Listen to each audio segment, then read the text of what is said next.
ब्रह्मवेता गुरु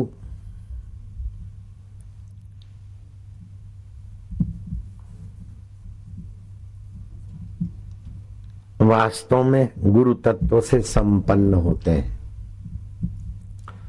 वैसे तो गुरुओं के 12 प्रकार के भाव बताए गए हैं, उसमें से एक भी किसी में योग्यता है तो वो आदर करने योग्य है, 2 योग्यता है तो और सम्मान करने योग्य है, 3 है तो और आदरणीय है, 4 गुण है तो गुरु और ऊंचे हैं हमारे लिए, अगर 5 गुण है तो और ऐसे करते करते 11 अथवा 12 गुरु तत्व के गुण जिसमें है, ऐसे गुरु किसी किसी को कभी कभी धरती पर मिल जाते।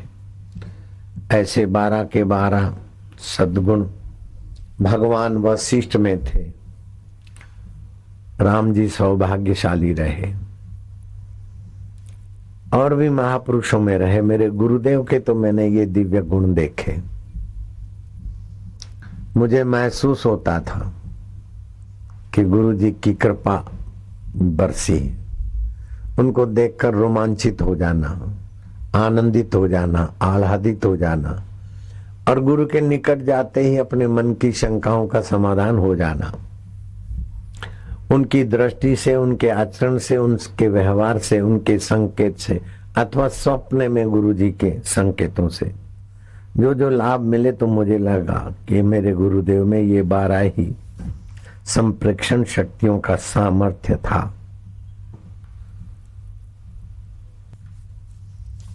तुर्मास में शादी विवाह मना है, जब तप ध्यान व्रत सादा जीवन, पति पत्नी के संबंध से परे का जीवन बड़ा पुण्यदायी और साधना में सफलता देने वाला, दुर्गति से रक्षा करने वाला होता है। ये चतुर्मास के दिनों में जिन्होंने तप व्रत उपवास संयम नहीं किया, तो हाथ में आया हुआ अमृत कलश उन्होंने गिरा दिया। ऐसी बेवकूफी शिष्य ना करें। चक्षु 3 प्रकार के होते हैं। एक आंखों से जो हम इस जगत को देखते हैं उसे चर्म चक्षु बोलते हैं। दूसरे दिव्य चक्षु होते हैं। भगवान ने गीता में अर्जुन को कहा, दिव्यम ददामि ते चक्षु पश्चिमे योग ऐश्वर्यम। दिव्य चक्षुओं से अर्जुन ने योग का ऐश्वर्य देखा, ऋषियों को, मुनियों को, जगत की परंपराओं को। कोई मर रहे हैं, कोई जी रहे हैं, इसमें कोई किसी को मारता नहीं, सब अपने अपने कर्म और विधान के अनुसार हो रहा है। मैं युद्ध नहीं करूंगा ये दुराग्रह मत करो, और मैं युद्ध ही करूंगा ये दुराग्रह ना करो। न इच्छने पर भी कभी कभी कोई काम हो जाते हैं, न चाहते। हम जो चाहते हैं वो सब होता नहीं, जो होता है वो सब भाता नहीं, जो भाता है वो टिकता नहीं। ये ईश्वर की अनुपम कृपा है। ये समझने के लिए दिव्य चक्षु अर्जुन को मिले थे। तीसरे होते हैं ज्ञान चक्षु। ज्ञान चक्षु जिस साधक को मिल गया उसको दिव्य चक्षु मिलो चाहे ना मिलो, चरम चक्षु रहो चाहे ना रहो, कोई फर्क नहीं पड़ता है। जैसे सूरदास को चरम चक्षु नहीं थे, दिव्य चक्षु नहीं मिले थे, लेकिन ज्ञान चक्षु मिल गए, निश्चिंत हो गए। ज्ञान चक्षु ये खबर देते हैं कि दिव्य चक्षु और चरम चक्षु में जिससे सत्ता आती है वो तुम हो, तुम चिद्घन चैतन्य हो। और 22 प्रकार के गुरुओं की बात तुम्हें बताऊंगा ही, मौका मिला तो। इन दिनों में घर में हो सके तो जौ और तिल मिक्सी में पीस के रख दो। थोड़े जौ तिल की चुटकी भर के मग्गे में डाल दो और पानी जौ तिल वाला बना के शरीर को रगड़ो, बाद में स्नान करो तो तीर्थोदक का स्नान फल तुम्हें प्राप्त होगा। उपटन से अगर स्नान करते हो, आज मैं उपटन से नहा कर आया हूं, उपटन से स्नान करते हो तो तुरंत आनंद, स्वास्थ्य आदि फायदे का अनुभव होगा। चतुर्मास में पर निंदा महापापम, पर निंदा महाभयम। मैं बोलता हूं श्लोक का कुछ चरण, आप बोलना। स्कंद पुराण के वचन है। परनिंदा महापापम, परनिंदा परनिंदा महाभयम, परनिंदा महादुःखम, तस्या पातकम परम, तस्या पातकम न परम। उससे बड़ा कोई पातक नहीं है, परनिंदा से बड़ा कोई पाप नहीं। और पाप करने से प्रायश्चित करने वाले को माफ हो जाते, लेकिन परनिंदा तो जानबूझ के किया है, उसका कोई प्रायश्चित नहीं है। 15 दिन में एक बार एकादशी का व्रत चतुर्मास में जरूर करना चाहिए। 14 दिन का भोजन आपका ओज में बदल जाए 15वें दिन के उपवास से। चतुर्मास में विष्णु जी के आगे पुरुष सूक्त का पाठ करने वाले की बुद्धि बढ़ती है। बच्चों की बुद्धि अगर कमजोर हो तो पुरुष सूक्त का पाठ भगवान नारायण के समक्ष करवाओ, बुद्धि बढ़ेगी। भ्रू मध्य में सूर्य नारायण का ध्यान करवाओ, बुद्धि बढ़ेगी। मौन व्रत आदि स्वार्थ रहित कर्म करने से मनोबल बढ़ता है, बुद्धि बढ़ती है। मौन व्रत से भी मनोबल और बुद्धि में इजाफा होता है।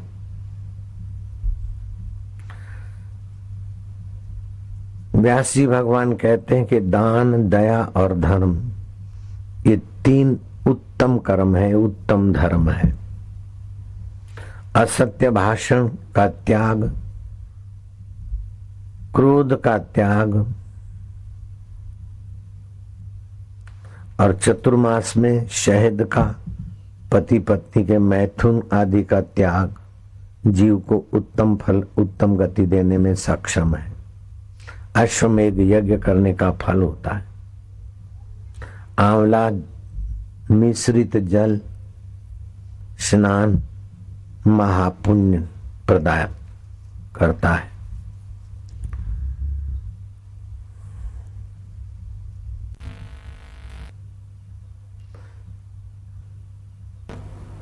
बुद्ध के पास आया कोई एक किसान, उसने अपना दुखड़ा रोया। बेटे कहना नहीं मानते, बहुएं मन चली है, पत्नी सुना अनसुना कर देती, मौसम खराब रहता है, खेत में जितना डालो उतना कम, लौट के आने की उम्मीद से कम आता है, समाज में बड़ी बुराई बढ़ गई, लोग मनुष्य ऐसे हैं वैसे हैं। उसने बुद्ध के आगे अपना दुखड़ा रोया। बुद्ध शांत भाव से सुनते गए।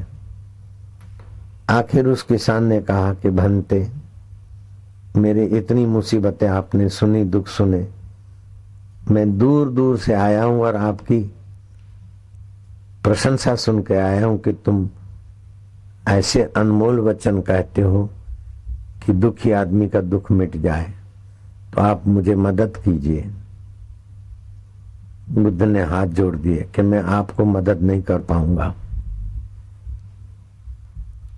मैं आपका दुख दूर नहीं कर पाऊंगा, क्षमा करिए मित्र। वो आदमी झुझुलाया। इतनी बड़ी प्रसिद्धि है और मेरे जैसे साधारण किसान के आगे हाथ जोड़कर आप पलायन कर रहे हो, हद हो गई। मैं इतना दुखिया रहा और भटक भटक के आखिरी उपाय आपके पास मिला और मैं आपके यहां से खाली जाऊं, लोग क्या बोलेंगे? और आप ऐसा करते, मुझे शर्म आती है, आपको भी तो आनी चाहिए। किसान कोई कच्चा नहीं था, लेकिन बुद्ध भी कहां कच्चे रहेंगे। बोले मित्र, तुम्हारे प्रश्न ऐसे हैं,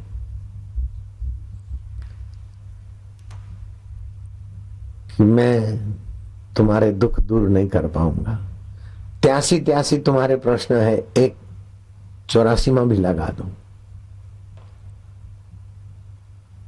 कि मैं दुखी हूं, मैं परेशान हूं और दुनिया ऐसी, ये जो फरियाद है ना, वही कारण है। ये फरियाद करना तुम जब तक रखोगे तब तक मैं तुम्हें मदद नहीं कर सकूंगा। तुम केवल गुरु की शरण जाओ, गुरु का ज्ञान प्राप्त करो, बस कोई दुख टिकेगा ही नहीं। वरना तुम दुख पकड़ बैठोगे तो कोई दुख तुम्हारे सब मिटाएगा ही नहीं। बहुओं को ठीक कर देवे, बेटियों को ठीक कर दे, मौसम को ठीक कर देवे, ऋतुओं को ठीक कर देवे, ये संभव नहीं है। लेकिन हर परिस्थिति में ठीक रहने की सूझबूझ आ जाए तो तुम निहाल हो जाओगे और दूसरे भी निहाल हो जाएंगे। जिसका रथ श्री कृष्ण घोड़ा गाड़ी चलाते, ऐसे प्यारे अर्जुन को कृष्ण कहते हैं कि आगमो अपाइनो अनित्याश्च शीतोष्ण सुख दुखेशु तथा मान अपमान। ठंडी आई, गर्मी आई, दुख आया, सुख आया, मान आया, अपमान आया, अर्जुन ये तो होता रहेगा, उनको सहन करो, अपने को झंझट प्रूफ बनाओ। धरती के कंकड़ पत्थर तुम हटा नहीं सकोगे, लेकिन अपने पैर में जूते पहन कर कंकड़ प्रूफ, पत्थर प्रूफ, कांटा प्रूफ अपने पैर बना लोगे। ऐसे ही हृदय में ज्ञान का कवच पहन लो तो जन्म मरण प्रूफ भी हो जाओगे। वास्तव में जन्म तुम्हारा नहीं होता, मरण भी तुम्हारा नहीं होता। जिनका जन्म और मरण होता है वो तुम नहीं हो, और जहां तुम हो वहां जन्म मरण की दाल नहीं गलती। जहां राग और द्वेष है वहां तुम नहीं हो, जहां तुम हो वहां राग द्वेष प्रवेश नहीं कर सकता। अपने अंतःकरण में गुरु ज्ञान, व्यास जी के ज्ञान का कवच धारण कर लो। बस तुम्हें भगवान बनाना नहीं है, दुनिया को बदलना नहीं है, भगवान के पास जाना नहीं है, भगवान को यहाँ बुलाना नहीं है। जिन्होंने मन कल्पित भगवान बनाए हैं वो भले मन कल्पित देवता, मन कल्पित भगवान, मन कल्पित सुख, मन कल्पित स्वर्ग विष्ट देखते रहे, लेकिन सच्चाई तो ये है कि ये मन कल्पित भगवान, मन कल्पित सुख दुख से वास्तविक सत्य का कोई संबंध ही नहीं है। ये व्यास पूर्णिमा इतना ऊंचा ज्ञान देती है कि मन कल्पित तुम्हारी सुख दुख की और भगवानों की, अल्लाहों की, गॉड की जो भी मान्यता है तो मानते रहो, लेकिन पूर्ण निर्दुख नहीं हो सकते। पूर्ण निर्दुख होना हो तो अपने पूर्ण तत्व का सत्संग सुनो, अपने पूर्ण तत्व का स्वभाव सुनो, अपने पूर्ण तत्व को पहचानने की जिज्ञासा करो। कठिन नहीं है। कठिन इसलिए लगता है, कल शाम को बताया था, सौदागर ने हाथी लेना बेचना का धंधा किया था, दूसरे सौदागर ने घोड़े, खच्चर और गधे, दोनों अपनी अपनी दुकानदारी करते, नौकर चाकर रखते। शाम होती, रात होती तो सौदागर अपने नौकर को कहते कि माल बांध दे। नौकर क्या करता है, एक ही रस्सी खच्चर के पैर में एहसास करा के फिर दूसरे खच्चर के पैर में भी एहसास कराता। रस्सी का टुकड़ा एक ही होता, सभी खच्चरों को, घोड़ों को, गधों को एहसास करा देता कि हम बंध गए। वहां हाथी वाला बड़े बड़े हाथी और छोटी सी रस्सी से कैसे बंधे, छोटी सी जंजीर से कैसे बंधे। महावती क्या कर रहे हो? बोले हमारे मालिक जानते हैं, ये हाथी छोटे थे ना तब से इसी रस्सी से बांधते। फिर उन्होंने थोड़ा हिले चाले, उनको महसूस हो गया कि बंधन है, अब छूट नहीं सकते, तो उसी रस्सियों से काम चलता है हमारा। नहीं तो इससे 10 गुनी ताकत वाली रस्सी ये तोड़ सकते हैं, लेकिन उनके मन में बैठ गया है कि अब हम बंधे हैं। और ये खच्चरों और घोड़ों को भी महसूस हो गया। एक नया मुलाजिम रखा था, उसको बोला माल को ले आओ। माल मना, घोड़े, गधे, खच्चर, वो लकड़ियां मारते मारते टकारते टकारते चले ही नहीं, इधर से उधर, उधर से उधर, वहीं टोला। अरे लाओ, बोले मालिक चलते नहीं। अरे बोले रस्सी खोलो, बोले बंधी नहीं है। बोले जैसी बांधी थी पंजू ने, ऐसा छक्कू तू खोल दे। वो पंजू जो तेरा साथी था ना, उसने जैसे रात को रस्सी बांधी, वही रस्सी ले जाकर उनके पैर को महसूस कराओ के खुल गई। 10-20 को महसूस कराओ और फिर हैकू करेंगे, बाकी के मानसिकता मान लेंगे कि हम खुल गए, और फिर पूरे का पूरा टोला खुल गया। ऐसे ही तुमको लगता है हम दुखी हैं, ये तुम्हारी कल्पना से बंधे हो। हम परेशान हैं, हमारा कोई नहीं है। हम सुखी हैं, ये भी बंधन है। अरे बोले सुख, अरे जेल में डाल दो। जो साधारण आदमी है लोहे की जंजीर डाल दो, और कोई सम्राट है तो उसको सोने की हथकड़ियां डाल दो। हथकड़ियां सोने की हो चाहे लोहे की हो, हथकड़ियां हथकड़ियां हैं। ऐसे बंधन चाहे दुख का हो चाहे सुख का हो, बंधन तो बंधन है। जो सुख सुविधा की आदत पड़ गई, जरा हट गया तो दुखी हो जाओगे। बंधन है। मैं इसके बिना नहीं रह सकता हूं, मैं इसके बिना नहीं रह सकता हूं, ये मान्यता की रस्सी। सभी के बिना तुम रह सकते हो, तुम्हारे बिना सभी व्यर्थ हो जाते। तुम हो तो तुम्हारा हाथ का महत्व है, तुम हो तो तुम्हारे मन का महत्व है, तुम हो तो इन चीजों का महत्व है। अगर तुम नहीं हो तो इन चीजों का महत्व ही नहीं। तुम शरीर के साथ तादात्म्य करते तो शरीर का महत्व है, नहीं तो इसको जलाने ले जाएंगे। तुम महत्वपूर्ण हो, अपनी महिमा को जानो। तुम सत रूप हो, तुम चेतन रूप हो, तुम आनंद रूप हो, तुम ज्ञान रूप हो। तुम्हें मौत कभी नहीं मार सकती, भगवान भी तुम्हें नहीं मार सकते। मरेगा तो पंच भौतिक शरीर मरेगा, बदलेगा। मन बुद्धि अहंकार और पंच भौतिक अष्टधा प्रकृति है, ये तुम नहीं हो। तुम इन सबसे न्यारे हो। मन बदलता है उसको तुम जानते हो, बुद्धि बदलती है उसको तुम जानते हो, अहंकार बदलता है उसको तुम जानते हो। मैं दुखी हूँ, वही अहंकार कहता है मैं सुखी हूँ। वही बोलता है मैं बचपन में बेवकूफ था, वही बोलता है अभी मैं होशियार हूँ। ये अहंकार है। जो बोलता था बेवकूफ था और अभी होशियार हूँ, इन दोनों की गहराई में कौन है, उसको खोजो। तो गुरु के 3 प्रकार के शिष्य होते हैं। जो सदग्रस्त हैं वो गुरु में श्रद्धा भक्ति सेवा पूजा करके गुरु से अपना फायदा लेते हैं। स्थूल शरीर में होते हुए मनोमय शरीर में, विज्ञानमय शरीर में पहुंचते हैं। दूसरे होते हैं आश्रमवासी। वो गुरु को चीज वस्तु रुपया पैसा आदर सत्कार देके गृहस्थी लाखों लाखों की संख्या में हो सकते हैं, लेकिन आश्रमवासी लाखों लाखों की संख्या में नहीं होते।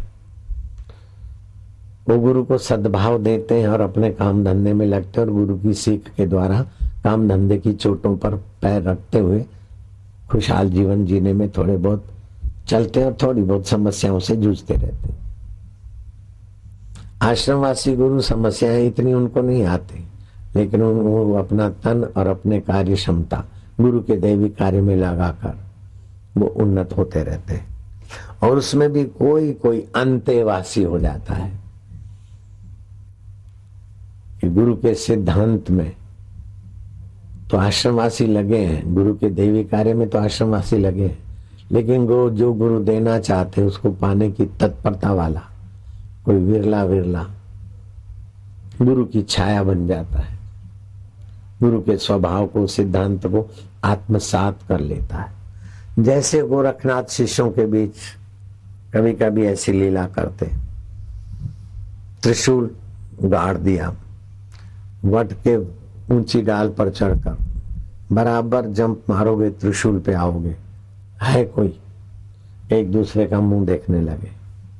लेकिन अंतेवासी हमें जो तत्पर था वो चढ़ा और सीधा त्रिशूल पर जंप दे मारा। गोरखनाथ ने अदृश्य हाथों से उसे बचा दिया। ऐसे ही समर्थ रामदास का शिष्य, यहाँ कबीर जी के शिष्य सलूका मलूका, तो जिनकी बहुत तड़प होती है, प्यास होती है, वो इसी जन्म में गुरु के गुरु तत्व को पूर्ण रूप से पाने का इरादा कर लेते हैं। जितना जितना आप गुरु तत्व को पाने का इरादा करोगे, उतना उतना आपकी बाहर की आसक्ति और बाहर की गंदी आदतें छोड़ने में आप सफल हो जाओगे। ये ऋतु परिवर्तन उत्सव आदान काल कहा जाता है। जठराग्नि की मंदता, वायु का प्रकोप, पित्त का संचय इस ऋतु की देन है। आंवला, अदरक और पुदीने का शरबत बनवाया है, आज मैं वो पी के आया हूं, करीब कुछ दिनों से पीता हूं। इससे ऋतु परिवर्तन का प्रभाव आपके शरीर पे नहीं पड़ेगा। वर्षा गर्मी के दिनों में शरीर का जो बल क्षीण हुआ, उस बल को जल्दी से आप बना सकते हैं। इस ऋतु में अगर किशमिश खाने को मिल जाए तो किशमिश में वे सारे गुण हैं जो दूध में है, और वायु दोष, पित्त दोष, कफ दोष को किशमिश किनारे करती। किशमिश की शर्करा तुरंत पच जाती, तो डायबिटीज वालों को भी हानि नहीं करती। 8 मिलीग्राम लौह तत्व, 87 मिलीग्राम कैल्शियम और 308 किलो कैलोरी पाई जाती है, ऐसा लिखा है। चतुर्मास में तुम एक उन्नत साधना समझ लो। 5 मिनट की वो साधना करोगे तो तुम्हारी साधना में 100 गुना प्रभाव आ जाएगा। केवल 5 मिनट रात को सोते समय, सुबह 5 मिनट उठते समय। जैसे बोलते हैं ना पैकेज, ऐसा ही है व्यास पूर्णिमा के निमित्त ईश्वर प्राप्ति के लिए पैकेज है। रात को सोते समय सीधे लेट गए, पश्चिम के तरफ सिर करके सोने वाले को चिंता पीछा नहीं छोड़ती, उत्तर के तरफ सिर करने वाले को बीमारी और अकाल मृत्यु का भय बना रहता है। मैं ये बात कई बार कह चुका हूं, लेकिन हर समय अभी भी 167 देशों में लाइव चल रहा है, न जाने कितने लोग नए होंगे। तो पश्चिम के तरफ, उत्तर के तरफ सिर करके न सोएं, पूर्व या तो दक्षिण के तरफ। पूर्व के तरफ सिर करके सोने वाले को ज्ञान और प्रसन्नता स्वभाव में सहज में आएगी, और दक्षिण के तरफ सिर करके सोने वाले को बरकत संपदा भी मिलती है। मैं कहाँ सिर करके सोता हूँ, ये तुम्हारी जिज्ञासा के पहले मैं उत्तर देता हूँ। मेरा कोई आग्रह नहीं होता है। मेरे सेवक जानते, या तो उत्तर, या तो पूर्व हो, या तो दक्षिण हो। कभी पूर्व के तरफ अनुकूल पड़ता है उनको तो पूर्व में लेट जाता हूँ, कभी दक्षिण के तरफ अनुकूल पड़ता है तो दक्षिण के तरफ लेट जाता हूँ। तो ज्ञान भी है, प्रसन्नता भी है, संपदा भी है। जयराम जी की बोलना पड़ेगा। नारायण। रुपए पैसे संपदा चाहे मैं नहीं रखता हूँ या नहीं पसंद करता हूँ, फिर भी हृदय की प्रसन्नता भी तो संपदा है। लोगों में मेरे प्रति सद्भाव है, ये भी तो एक संपदा है। और ईश्वर के साथ और गुरु जी के साथ फंगा लेता हूँ और वो प्रसन्न रहते हैं, ये बड़ी संपदा है मेरे पास। कुछ दिन पहले मैंने गुरु जी को पुकारा, ए मेरे साईं। गुरु जी बोलते बात नहीं करनी। मैं जोर से हंसा, क्यों महाराज बात नहीं करनी? क्या हो गया? ऐसा हंसा कि उस हंसी को याद करके फिर कई बार मैं हंसा। तो ये भी मेरी संपदा है, जब चाहूं गुरु से मिल लूं मानसिक शरीर से। और ये संपदा तुम्हारे पास भी है। जिनके पास है हाथ ऊपर करो। जोगी रे क्या जादू है तेरे प्यार। साधक के जीवन में 4 समस्याएं रहती। एक तो देह को मैं मानने की, देह अभिमान। देह अभिमान कैसे मिटे, ये सवाल है। दूसरा, जो अवस्था अभी प्राप्त नहीं है उस परिस्थितियों का चिंतन करने की गलती होती है। जो अभी नहीं है, ऐसा बनूं, ऐसा हूं, छोरे की शादी हो जाए, फलाना हो जाए, ये हो जाए, ये हो जाए। अभी के वर्तमान के सुख को तो गटर में डाल देता है, भविष्य की कल्पना में फिसलता रहता है। अच्छे रहो। तीसरी समस्या होता है जीवन में नीरसता ना आए, हम खुश रहें, दुख ना आए, परेशानियां ना आए, ये समस्या रहती है। और चौथी समस्या रहती है अभाव का अंत कैसे हो। ये नहीं है, जो चीज नहीं है वो अभाव है, अभाव का अंत। ये 4 समस्याएं साधक के जीवन में रहती है। ये 4 समस्याओं का समाधान मैं शब्दों से नहीं करूंगा, किताबी ज्ञान से नहीं करूंगा। ये 4 समस्याएं तुम्हारी तो भाग जाए, लेकिन तुम्हारी दोस्ती करे उसकी भी भाग जाए। मैं तुम्हारे जीवन में ऐसा व्यास जी का प्रसाद लाना चाहता हूं। ये 4 समस्याओं के साथ और कई जो समस्याएं हैं और भी, यहां तक कि जन्म मरण की समस्या भी छूट जाए। मरने के बाद प्रकृति किसी शरीर में तुम्हें डाल दे तो फिर मेरा सानिध्य का क्या मतलब हुआ। राजा नृग मर गए और प्रकृति ने उसको नरक में डाल दिया और क्रिकेट बना दिया। राजा आज मर गए, प्रकृति ने उसको नरकों की आत्मा और सांप की योनि दी। और ब्रह्म ज्ञान का सत्संग सुनने के बाद भी तुम्हारा भविष्य कहीं भी चला जाए, वो आशाराम को पसंद नहीं है, लीलाशाह प्रभु को भी पसंद नहीं है, और मेरे व्यास भगवान को तो कतई पसंद नहीं। जाना है तो भले जाओ, और पाना है तो बैठ के पाओ।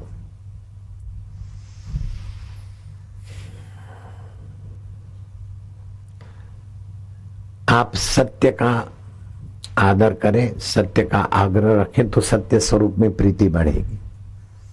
जो सत्य का आग्रह नहीं रखता, जाए आएगा चलेगा, तो असत्यवादी, सत्य में प्रीति नहीं होगी। जो झूठ में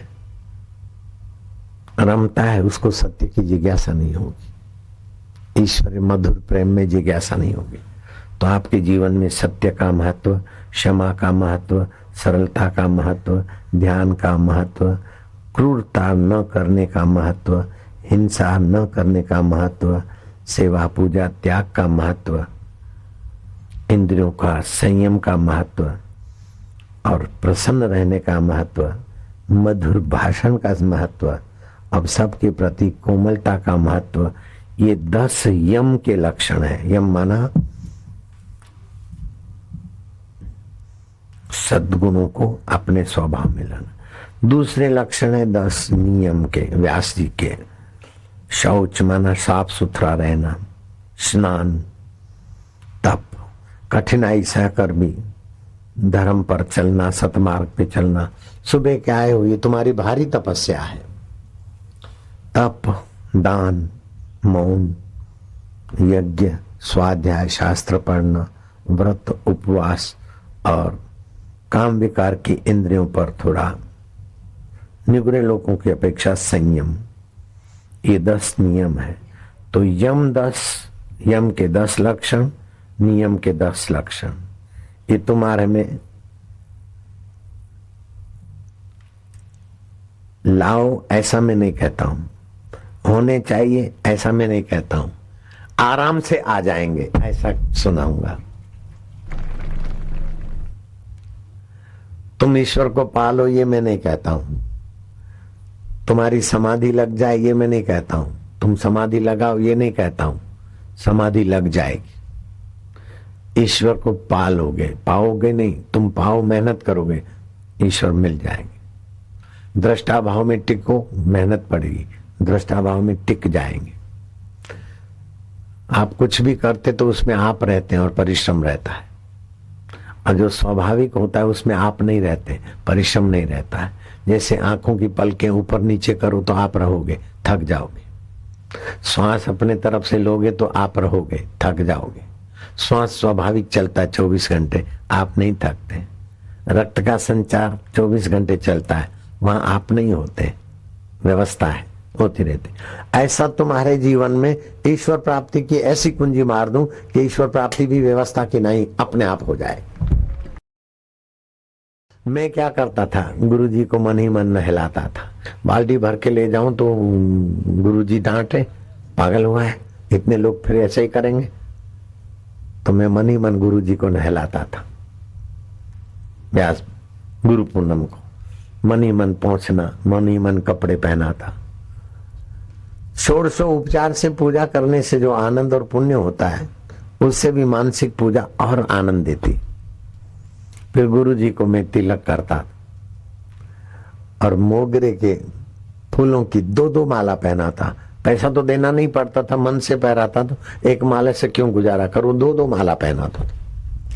और फिर ध्यान मूलम गुरु मूर्ति, मेरे गुरु चैतन्य है, मेरे गुरु साक्षी रूप है, मेरे गुरु ब्रह्म स्वरूप है, मेरे गुरु 5 शरीरों से पार है, मन बुद्धि से अहम से पार है, मेरे गुरु साक्षात परब्रह्म है और आकाश से भी सूक्ष्म व्यापक ब्रह्म है। शरीर में दिखते हुए भी शरीर से न्यारे हैं और चिंतन करने वालों के प्यारे हैं। अनंत अनंत ब्रह्मांडों में मेरे गुरुदेव की व्यापकता है। अनंत अनंत सृष्टियां हो के बदल जाती, फिर भी मेरे गुरुदेव ज्यों के त्यों रहते हैं। इस प्रकार ध्यान मूलम गुरु मूर्ति, गुरु के स्वभाव को, गुरु के महिमा को मन ही मन चिंतन करके मैं तो गुरु पूनम का खूब फायदा उठाया। अब आप जानो, आपका काम जाने। मैं क्यों कहूं कि तुम ऐसा करो। मनमाना ईश्वर जिनको भी मिला है वो कृपा करके उनको सत्संग में ही भेजा है। तो मनमाना ईश्वर मत चाहो, जैसा ईश्वर है ज्ञान स्वरूप उसी में आओ, ऐसा मेरा उद्देश्य। फिर सुबह उठोगे तुम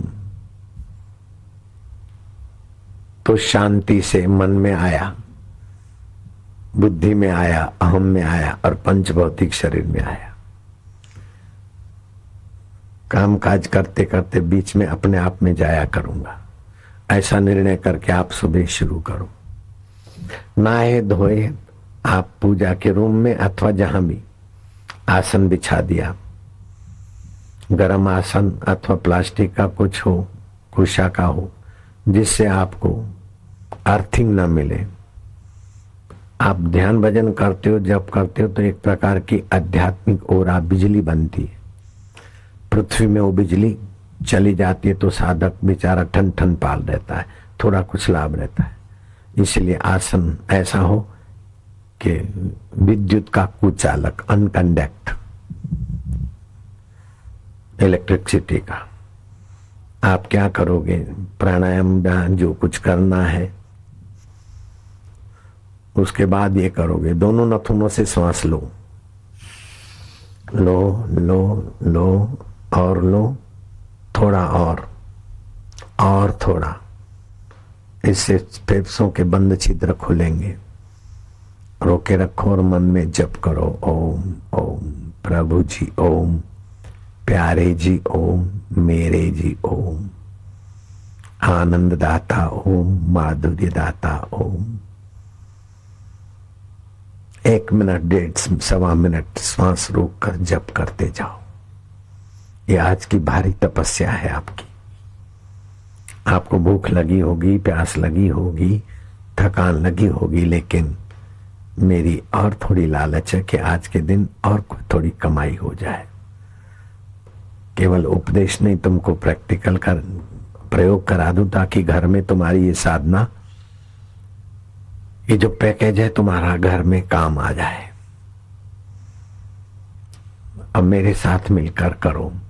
कंठ से ओमकार का गुंजन, जिससे बुढ़ापे की स्मृति शक्ति तुम्हारी बनी रहे और बच्चों के जीवन में भी स्मृति शक्ति बढ़ेगी, मार्क अच्छे आएंगे, आपकी भी स्मृति और समता में वृद्धि होगी।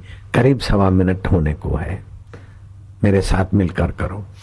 ओम ओम, एक साथ ओम ओम ओम ओम ओम ओम ओम ओम ओम ओम। अब क्या करोगे, आसन पर बैठ गए, जठरा अग्नि है, वहां आप त्रिकोण अग्नि, अग्नि नीचे से चौड़ी होती है, ऊपर पतली होती है, त्रिकोण की भावना करो। एक त्रिकोण बना लो नाभि के आगे, और जठराग्नि मेरी प्रज्वलित है, बुझती नहीं है, प्रज्वलित होती ही है। उस जठराग्नि में आपको जो तकलीफ देती है और की हुई साधना नष्ट कर देती है, वो 5 बातें हैं। कराया चौपट करा देती है, जन्म मरण का गुलाम बना के रखती, वो 5 बातें हैं। उन 5 को जठराग्नि ईश्वरीय है, तुम्हारी पैदा की हुई नहीं है ही है, स्वतः सिद्ध है। उसमें 5 चीजों को आहुति दे दो। शुरू में आपको पता नहीं चलेगा, लेकिन 2-3 महीने के बाद आप बिल्कुल हल्के फुल्के रहेंगे, निर्भर रहेंगे, सहज में हो जाएंगे। मेरे को स्वास्थ्य के लिए इंजेक्शन या दवाइयां नहीं लेनी पड़ती, ज्ञान के लिए पोथे नहीं पढ़ने पड़ते, और प्रसन्नता के लिए चैनलें नहीं देखनी पड़ती। सहज में है ना, ऐसे आप सहज हो जाओ। मुझो साईं त पीरन जो पीर, तो मेरा चेला भी पीरों का पीर हो जाए। जैसा बाप ऐसा बेटा, जैसा गुरु ऐसा चेला, जैसा बड़ ऐसा टेटा, जैसा गुरु तैसा बेटा।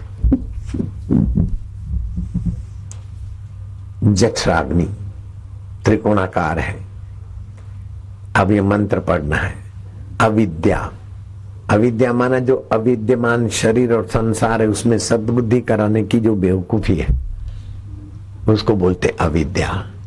अविद्या, ओम अविद्या जुहोमि स्वाहा, ओम अविद्या जुहोमि स्वाहा। मैं अविद्या का हवन करता हूं। फिर दूसरी तकलीफ है अस्मिता, देह को मैं मानने की बेवकूफी। ओम अस्मिता जुहोमि स्वाहा, ओम अस्मिता जुहोमि स्वाहा। तीसरी मुसीबत है राग। बेटों में राग, जाति में राग होता तो दूसरी जाति से लड़ेगा, परिवार में राग होगा तो दूसरे का शोषण करके परिवार को विलासी बनाएगा। ये राग के कारण होता है। दूसरे के बच्चे चाहे पढ़े न पढ़े, भूखे रहे, लेकिन मेरे बच्चों के लिए और।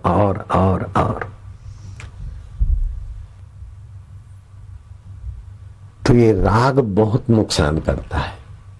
ये जो भी लड़ाइयां, झगड़े, उपद्रव, चोरी, बेईमानी, ये संसार नरक है। यहाँ स्वर्ग से लोग गिरते तो राग के कारण गिरते। और कुदरती जठराग्नि, रागम जुहोमि स्वाहा, राग को आहुति में डाल दो। फिर तपाने वाला आता है द्वेष, द्वेषम जुहोमि स्वाहा। ये 4 कंजर गए लेकिन एक महाकंजर और पीछे रह जाता है, उसको भी ले आओ। क्या? अभिनिवेश, मृत्यु का भय। और मृत्यु के भय से कोई अमर नहीं हुआ। मृत्यु का भय आने से आदमी बुरी तरह भटकता है। जो आदमी भयभीत होकर ड्राइविंग का निर्णय लेता है वो मरता है बुरी तरह। निर्भव जपे सकल भव मिटे। तो 5वां आपका विघ्न है अभिनिवेश। अभिनिवेशम जुहोमि स्वाहा। ये 5 मैंने जठराग्नि में दे दी। अब बाकी क्या बचा?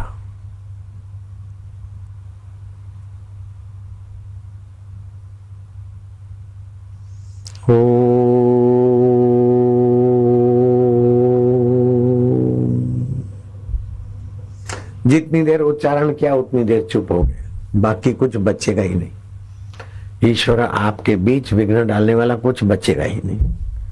पूर्ण गुरु की कृपा मिली। जो सुना है वैसा करो, अथवा गुरु का मानसिक पूजन करो, लेकिन थोड़ी देर बैठे ही रहो। गुरु जी तुम तसल्ली न दो, सिर्फ बैठे ही रहो। महफिल का रंग बदल जाएगा, गिरता हुआ दिल भी संभल जाएगा, संवर जाएगा। तुमको कभी भूख नहीं लगती, लगती तो शरीर को लगती, प्राणों को लगती। तुम्हें दुख नहीं होता, दुख होता है तो मन को होता है। तुम्हें चिंता नहीं होती, चिंता होती तो चित्त को होती। ये बात इसीलिए समझा रहा हूं कि कभी भी ऐसा है तो बस सावधान हो जाओ। बस बंधन तुमको है ही नहीं। मान मान के बंधन में परेशान हूं ऐसा मेरा शिष्य कभी ना सोचे। जैसे बाईपास सर्जरी कराना मना है मेरे शिष्यों को, हार्ट अटैक कभी ना हो ऐसा मंत्र भी दे देता हूं। सीजरन कराना मना है। ओम झंबला झंबला आराम से प्रसूति, 10 ग्राम गाय के गोबर का रस आराम से प्रसूति। ऐसे ही आराम से परमात्मा की प्राप्ति का आज पैकेज मिला है। रात को सोते समय पंचभौतिक शरीर, मन, बुद्धि, अहंकार से अब मेरा कोई लेना देना नहीं। इनको जानने वाला चैतन्य में मैं शांत हूँ, अथवा मैं ईश्वर में शांत हूँ, अथवा मैं दृष्टा हूँ, अथवा मैं ब्रह्म हूँ। चारों में से जो जचे तुम्हारी स्वतंत्रता है। और सुबह फिर चारों में से जिसमें गए उसी में से आकर 8 में आ गए। और उसके बाद जुहोमी कर दिया, बस हो गया। रोज सोते हो, रोज जगते हो, रोज पूजा करते हो, इतना ही तो मिलाना है, फिर सहज में होता रहेगा। जीभ तालू में लगाकर इस बात को अपना बना सकते हो। श्वासोश्वास में तल्लीन हो सकते हो। होठों में ओम आनंद करके गुम हो सकते हो, अथवा कंठ से का आनंद ले सकते हो, जिसको जो जचे। परम स्वतंत्रता। कबीर जी ने कहा, राम परवाना भेजिया वाचत कबीरा रोए, क्या करूं तुम्हारी वैकुंठ को जहां साध संगत नहीं हो, जहां सत्संग की शांति नहीं मिलती। ऐसा वैकुंठ मुझे सुविधा वाला नहीं चाहिए। स्वर्ग का सुख में देवता मशगूल होकर समय खो देते हैं। राक्षस द्वेष की ताप में तपते तपते आत्म साक्षात्कार की बुद्धि ही नष्ट होती है। देवताओं की भोग वासना में बुद्धि बिखर जाती, लेकिन सत्संग से सुख भी स्वप्ना दुख भी स्वप्ना, उनको जानने वाला सोहम स्वरूप आत्मा अपना। ओम शांति। ओम प्रभु जी। ओम गुरु जी।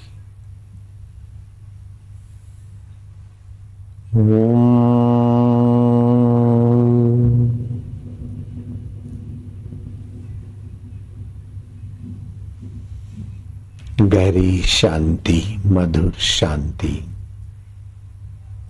परमेश्वरीय शांति।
द्वारका मानने वाला, द्वारकाधीश मानने वाला द्वारका जाके आता हूं, लेकिन मुझे जो अंतरात्मा अपना स्वरूप मानता है उससे मैं दूर नहीं, वो मुझसे दूर नहीं, दुर्लभ नहीं। ओम ओम प्रभु जी, ओम प्यारे जी, ओम ओम मेरे जी, ओम ओम ज्ञान स्वरूपा, चैतन्य रूपा, साक्षी रूपा, ब्रह्म रूपा, गुरु रूपा। 2 मिनट हो गए हैं, अब हृदय से जपते जाओ 2 मिनट तक। सुमरण ऐसा कीजिए खरे निशाने चोट, मन ईश्वर में लीन हो, हले न जीवा होठ। अब होठ भी नहीं चलाना है, जीभ भी नहीं चलाना है, हृदय पूर्वक स्मृति में।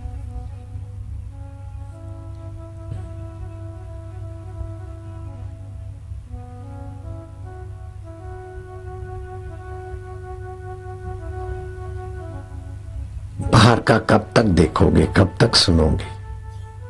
जिसे देखा सुना समझा जाता है, उसी में विश्राम भी तो पाना है, उसी की ओर लौटना भी जरूरी है। जो बाहर का ही महत्व रखते, वे भटकते रहते जन्म मरण में, लेकिन जो अंतर्यामी प्रभु का महत्व रखते, वो अंतरात्मा परमात्मा का साक्षात्कार करके स्वस्थ जीवन, सुखी जीवन, सम्मानित जीवन और मुक्त आत्मा हो जाते। कठिन नहीं है, लेकिन जिनको कठिन नहीं लगता, ऐसे ब्रह्मवेता सद्गुरु मिलने कठिन। ब्रह्मवेता सद्गुरु में ऐसे 12 गुरुओं के लक्षण एक साथ होते हैं। वे शिष्य बड़े भाग्यशाली होते हैं जिनको आत्म साक्षात्कारी गुरु मिल पाते हैं। नहीं तो धातु गुरु होते हैं, मूर्ति पकड़ा दी अथवा मूर्ति की साधना बता दी, उनको धातु गुरु बोलते हैं। उनका भी आदर करना ही चाहिए। दूसरे गुरु होते चंदन गुरु, अपने नियम संयम व्रत उपवास, जैसे चंदन घिसता है और सुवास देता है, ऐसे अपना जीवन सुवासित करने के लिए नियम व्रत दे देते हैं। उन गुरुओं का भी आदर है। तीसरे गुरु होते विचारवादी गुरु। दुख आया है तो देखो, सुख आया है तो देखो, ये पाया आखिर सब मिट्टी में मिल जाएगा, क्या पा लिया। छूटने वाली चीजों को पाकर क्या खुश होना, छूटने वाली चीजें चली गई तो क्या दुखी होना, ऐसा समझ देने वाले गुरु। चौथे होते हैं अनुग्रह प्रधान गुरु। शिष्य की मूर्खता देखकर, समस्या देखकर अनुग्रह करते, चल मेरे साथ। पांचवें होते पारस गुरु। रामकृष्ण ने स्पर्श किया, नरेंद्र को ध्यान का एहसास हुआ, अथवा दृष्टि डालकर भी ध्यान में स्वाद चखा देने की सामर्थ्य, ये पारस गुरु की।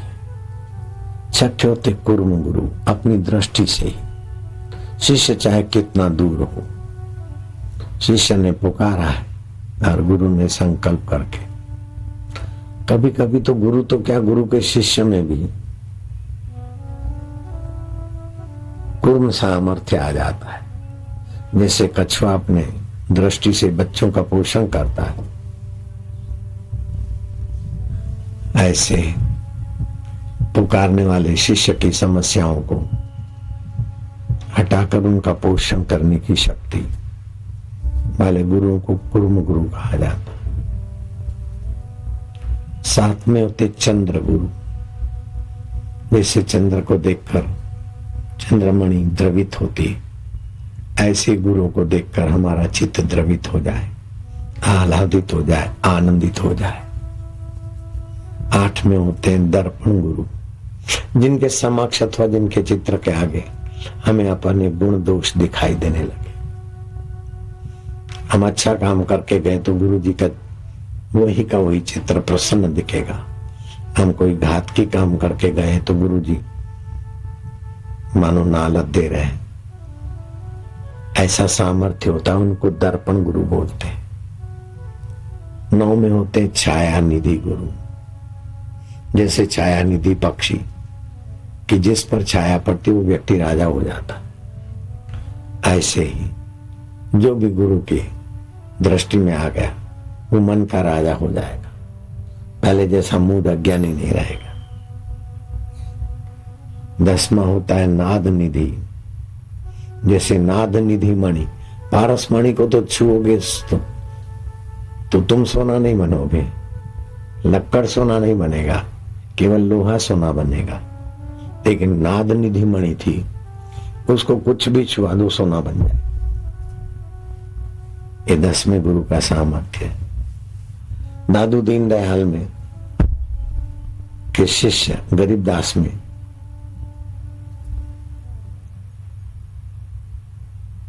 ये नाद निधि मणि की सामर्थ्य आ गई थी। दादू दीन दयाल के शिष्य थे गरीबदास, बड़े गरीबी से रहते, नम्रता से, झुपड़पट्टी बना के, झुपड़े का ही अपना मकान, झुपड़े का ही हॉल, झुपड़े की रसोई, कच्चा सब, सादगी से। साधु संतों की, अभ्यागतों की बड़ी चाव से सेवा करते। वैष्णव साधु के पास सिद्धि थी, उसने देवी से पारस ले लिया था। गरीबदास की गरीबी और नम्र सेवा देखकर वैष्णव साधु का दिल पसीजा, बोले महाराज ये पारस रखो, आपका आश्रम भव्य बना दो, साधु की सेवा करते हो, मैं यहां रखता हूं, आप ले लेना। वो साधु 12 महीने से भी कुछ ज्यादा समय, 12-14 महीने के बाद 12 महीने से कुछ अधिक समय के बाद आए तो देखा वही छप्पड़ रसोई घर का, वही गरीबदास की गरीबी। साधु जरा नाराज तेवर में बोले कि 1 वर्ष से भी ज्यादा समय के बाद आया हूं और तुम्हारी कंगालियत नहीं मिटी, क्या किया पारस का? मेरे महाराज आपने रखा था वहीं पड़ा होगा। साधु जरा जुझला के बोले हद हो गई, गरीब का अक्ल भी गरीब। वर्ष से भी ज्यादा समय तुम्हारे पास पारस रहा और तुम्हारी ये गरीबी न मिटी, बड़े दुख की बात। दादू दीनदयाल के शिष्य, अपनी परंपरा दादू दीनदयाल से जुड़ी। गरीबदास ने कहा महाराज आपके हाथ में चिमटा भी तो है, मेरे ललाट को जरा चिमटा छुआ दो। चिमटा छुआया। उस समय बाबा ने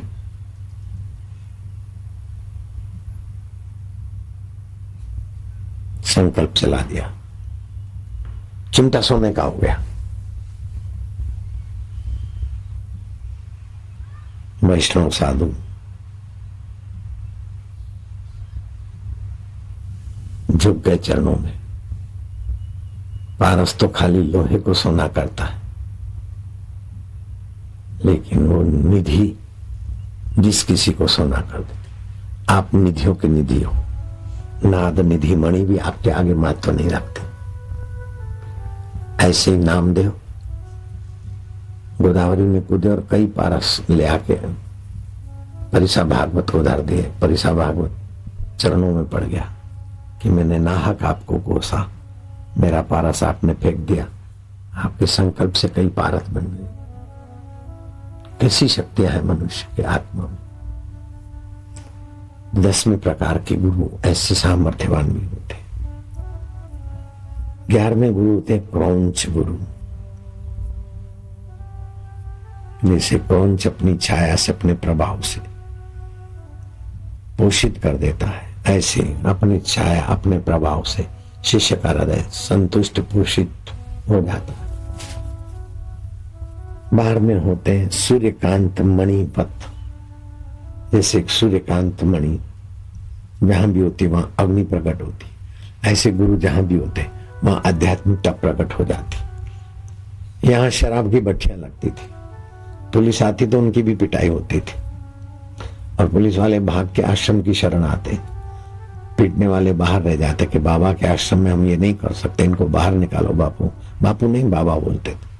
मैं क्या, आप मेरे पास आ गए, तुम इनको कुछ नहीं करोगे। बोले हरामजादे, इनका डीएसपी, इनके एसपी, इनके थानेदार पैसा खाते, इनको भी कुत्तों को देते, अभी शराब पिला फिर पैसे की मांग करते, तो हम इनको पीटने के लिए उठाए डंडे तो बाकी इधर आ गए, गालियां सुनाई। लेकिन उन शराब वालों की शराब के अड्डे चल गए। यहाँ आपको ज्ञान की शराब मिल रही, इस भूमि में तीर्थत्व आ गया। मेन सड़क से थोड़ा अंदर घुसोगे आपके विचार बदल जाएंगे, और आगे आओगे विचार बदल जाएंगे। आश्रम के गेट तक आते आते तो आपके काफी विचार बदल जाएंगे। आश्रम की गेट के अंदर आए और जो नजदीक आते गए आप कुछ नई दुनिया में प्रविष्ट हो जाते हो। ये आप सभी का अनुभव होगा, है तो हाथ ऊपर करो। नारायण हरि हरि ओम हरि। तीर्थी कुर्वन्ति तीर्थानि।